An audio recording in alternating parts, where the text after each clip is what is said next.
बिट्टू रूही, दोनों इधर आओ। क्या मम्मी, खेलने दो ना, एक तो संडे मिलता है खेलने के लिए। चुप कर। और पहले तुम दोनों ये बताओ, मैं थाली में ये आटा निकाल कर गई थी, इसमें पानी किसने डाला? तू बता रूही, तूने ये खेल किया है ना? तूने ये सारे जग का पानी आटे में डाला है ना? बोल, सच बोल। नहीं मम्मी, मैंने ऐसा कुछ नहीं किया, मैं तो अपनी गुड़िया के साथ खेल रही थी।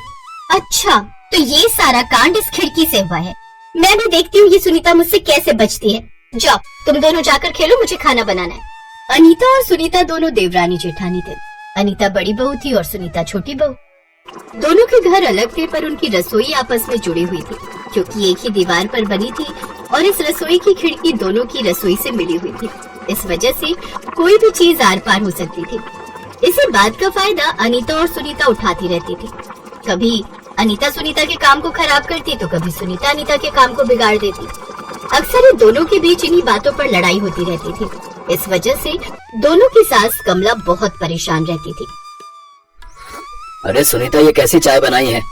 चाय में चीनी की जगह नमक है। मुझे तो लगता है तुम चाय बनाना भूल गई हो। क्या कहा? चाय में नमक? मैंने चाय में चीनी डाली थी, दिखाओ मैं पीकर देखूं। सुनीता चाय पीकर देखती है तो वो भी एकदम से थूक देती है। मैं जानती हूँ ये किसका काम है। आज तो मैं अनीता भाभी से सारे हिसाब किताब करके ही रहूंगी। अनीता भाभी, ओ अनीता भाभी, ये है कहाँ? अच्छा, तो आज रसोई में गोभी आलू की सब्जी बनाई जा रही है, अभी बताती हूँ इन्हें। सुनीता गैस की आंच बढ़ा देती है, जिससे कढ़ाई में बन रहे सारे गोभी आलू जल जाते हैं। अरे अनीता बहू, रसोई में कुछ बनने रखा था क्या? जलने की बदबू आ रही है। हाँ, गोभी आलू रखे थे, पर मैं तो धीमी आंच पर रख कर आई थी। देखती हूँ जाकर। अनीता रसोई में जाकर देखती है तो गैस की आंच बढ़ी हुई थी और गैस फुल पर थी। ये गैस को किसने तेज कर दिया? मैं तो हल्की आंच पर रख कर गई थी। ये जरूर सुनीता ने किया है। सुनीता, ये गैस तुमने तेज की है ना? हाँ, मैंने तेज की है। आपने भी तो मेरी चाय में नमक डाल दिया। अच्छा, तुमने भी मेरे आटे में पानी डाल दिया था। और मैंने जो कल कढ़ी चावल बनाए थे, आपने मेरी कढ़ी में चीनी डाल दी थी। मैंने आपको कुछ नहीं कहा। कहने को तो मेरे पास भी बहुत कुछ था, पर मैं भी अब तक चुप रही। आज तो कर लिया, दोबारा मत करना, फिर मुझसे बुरा कोई नहीं होगा। लो, हो गई शुरू दोनों फिर से एक दूसरे से झगड़ा करने। पता नहीं, मुझे तो लगता है ये सारे फसाद की जड़ ये खिड़की है। रमेश, मैं तुम दोनों से कब से कह रही हूँ इस खिड़की को बंद करवा दो। ना रहेगा बांस, ना बजेगी बांसुरी। पर ना ही तू मेरी सुनता है और ना ही वो मुकेश। माँ ठीक है, एक दो दिन के काम निपट जाए, फिर मैं किसी मजदूर को बुलाकर खिड़की बंद करवा दूंगा। अनीता और सुनीता दोनों की लड़ाई से घर में कलेश भी बढ़ते जा रहे थे। अगले 2-3 दिन तक बात फिर दब गई और इसी बीच फिर से एक बार लड़ाई शुरू हो गई। मैं जानती हूँ अनीता भाभी ने जानबूझकर छिपकली को डरा डरा कर मेरी तरफ भेजा है। वो जानती है कि मैं छिपकली से डर जाती हूँ। अरे, अब तुम दोनों छिपकली पर लड़ रही हो। छिपकली तो इधर उधर भागती रहती हैं, इस खिड़की से उस खिड़की से, इस दरवाजे से उस दरवाजे से। अब जानवरों को थोड़ी बांध सकती हो बहू। अब अपनी रसोई में छिपकली आई तो तुम्हारा मुंह खुल गया।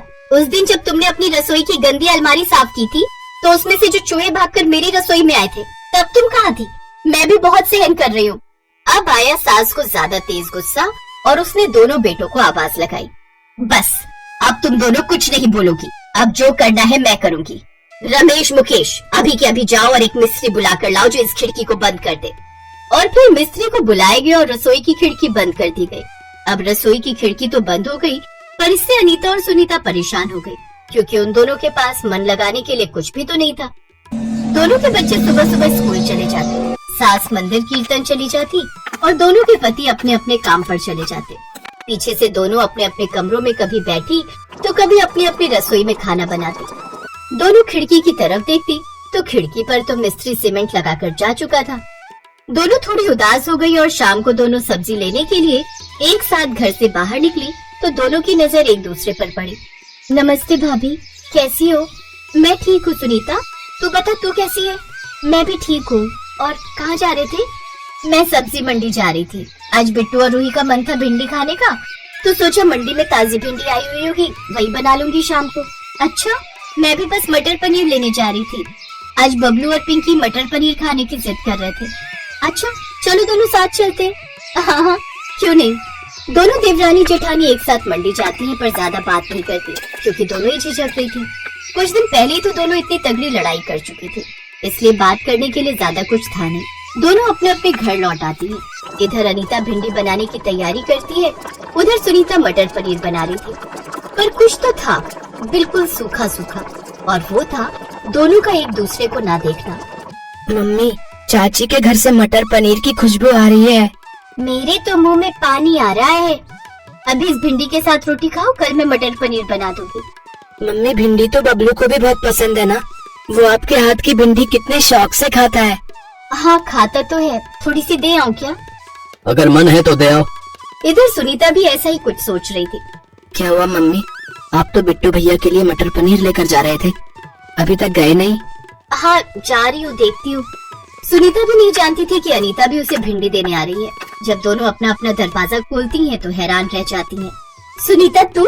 हाँ भाभी, वो बिट्टू को मटर पनीर पसंद है ना। मैं भी बबलू के लिए भिंडी लाई थी। बबलू को भिंडी अच्छी लगती है ना। एक दूसरे को भिंडी और मटर पनीर देते हुए अनीता और सुनीता दोनों की आंखों में आंसू झलक रहे थे। अनीता और सुनीता की रसोई के बीच की खिड़की बंद हो जाने के बाद जो घर का माहौल बन गया था वो बिल्कुल शांत था। लेकिन जल्दी ये दोनों को अपनी रसोई में अकेलेपन का एहसास होने लगा था। पहले जहाँ वो एक दूसरे की रसोई में झांक कर मस्ती किया करती थी, अब वो अकेली हो गई थी। उन्हें एहसास हुआ कि चाहे लड़ाई होती थी, लेकिन एक दूसरे के साथ का अपना एक अलग ही मजा था। दोनों को समझ आ गया कि वो एक दूसरे के बिना कितना बोर हो गई हैं।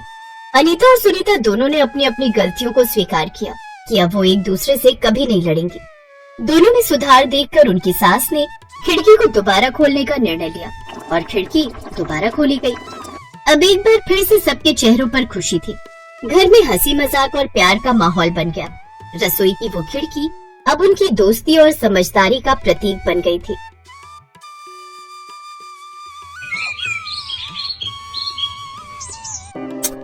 माँ जल्दी करो ना, बहुत तेज भूख लगी है। हाँ माँ जल्दी करो ना, पेट में चूहे छलांगे मारे। अरे ला तो रही हूँ, सारा दिन बस माँ की ही जान खाते रहो। अरे माँ परेशान क्यों होती हो? भैया की शादी के बाद भाभी आ जाएगी, फिर तो तुम्हें आराम ही आराम हो जाएगा। अच्छा भाभी क्यों? तू नहीं करेगा शादी? अब कोई अच्छी लड़की मिल जाएगी तो जरूर करूँगा, पर पहले आप तो कर लो। हाँ हाँ, मैं भी देखूंगी बीवियों के आने के बाद तुम दोनों उन्हें कितना परेशान कर पाते हो। हाथ में सब्जी का डोंगा लाते हुए उमा ने कहा तो उसके बाद सुनकर उसके दोनों बेटे मुस्कुराने लगे।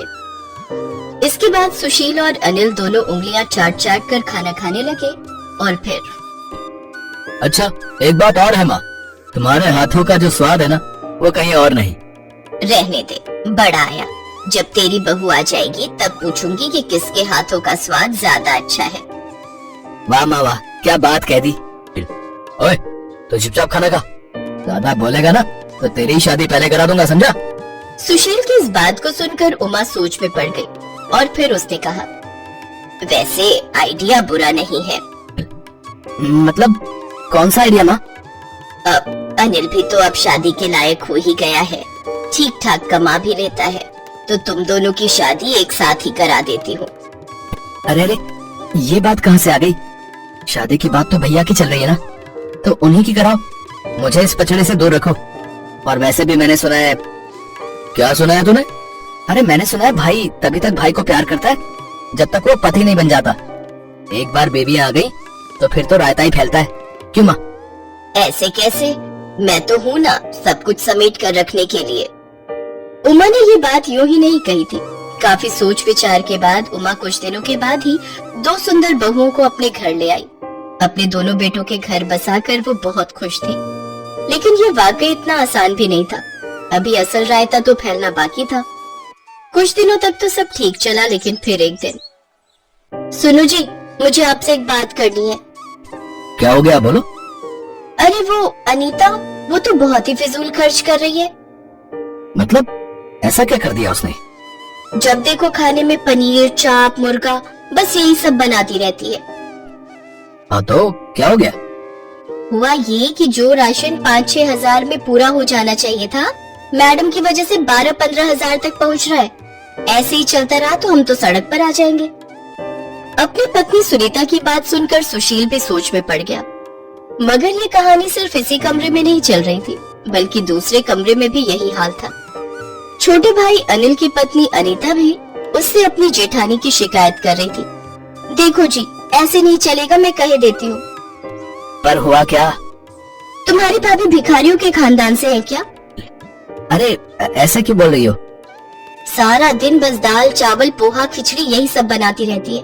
अरे 4 दिन की जिंदगी है और सिर्फ 3 टाइम खाना है, तो कुछ अच्छा तो खाओ। कुल मिलाकर दोनों तरफ एक सी हालत थी। सुनीता को उसकी देवरानी अनीता बहुत खर्चीली लगती थी, तो वहीं अनीता को अपनी जेठानी सुनीता एक नंबर की कंजूस लगती थी।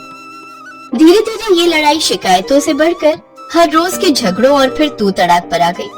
आखिरकार उमा ने परेशान होकर घर की रसोई का बंटवारा कर दिया। दोनों बहुओं के चूल्हे, राशन, यहाँ तक कि मसालों के डिब्बे तक अलग अलग हो गए। दोनों बहुएं अलग अलग वक्त पर खाना बनाने लगी और रसोई के इस बंटवारे के साथ ही दोनों भाइयों ने भी आपस में बातचीत करना बिल्कुल बंद कर दिया। हालांकि दोनों बहुएं अब बहुत खुश थी। अब सब बढ़िया है, जो खाना है खाओ, किसी की रोक टोक नहीं। अब मजा आएगा, जब ये ऊट पटांग खाकर पेट खराब होगा ना, तब पता चलेगा। दूसरी तरफ उमा इस सब से बिल्कुल खुश नहीं थी। वो बस इसी सोच में डूबी रहती कि आखिर कैसे दोनों बहुओं में सुलह हो और घर की रसोई फिर से एक हो जाए। और तभी उमा को एक आइडिया आया। जिस वक्त रसोई में कोई नहीं था, तभी उमा चुपचाप रसोई में गई और अनीता के आटे के डिब्बे में से ढेर सारा आटा निकाल लिया। फिर मौका देखकर अनीता के सिलेंडर का पाइप निकालकर काफी सारी गैस खिड़की से बाहर उड़ा दी। उमा हर रोज ऐसा ही करने लगी। कभी वो दाल निकाल लेती तो कभी किसी के चावल कम कर देती।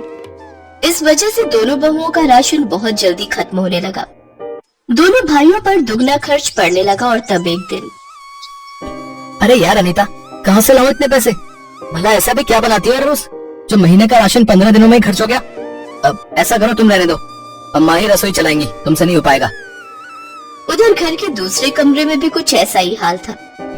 एक तो सारा दिन खिचड़ी और दाल चावल खाकर मैं खुद पक चुका हूँ, और उसमें भी तुम्हारी रसोई में राशन इतनी जल्दी खत्म हो जाता है? सिलेंडर पर सिलेंडर भरवाए जा रही हो। बस अब बहुत हो गया, तुम्हें अपने मायके जाना है तो जाओ। यहाँ एक ही रसोई चलेगी और उसे मेरी माँ चलाएंगी, समझी तुम? उमा का तरीका काम कर गया था। दोनों बहुओं को जब कुछ समझ नहीं आया तो दोनों ने हार कर एक दूसरे से सुलह करने का फैसला कर लिया, क्योंकि वो दोनों एक दूसरे को तो बर्दाश्त कर सकती थी, पर अपने पतियों की नाराजगी वो नहीं झेल सकती थी। और इस तरह उमा की रसोई में खिंची लकीर मिट गई और दोनों बहुएं मिलजुल कर अपनी एक रसोई चलाने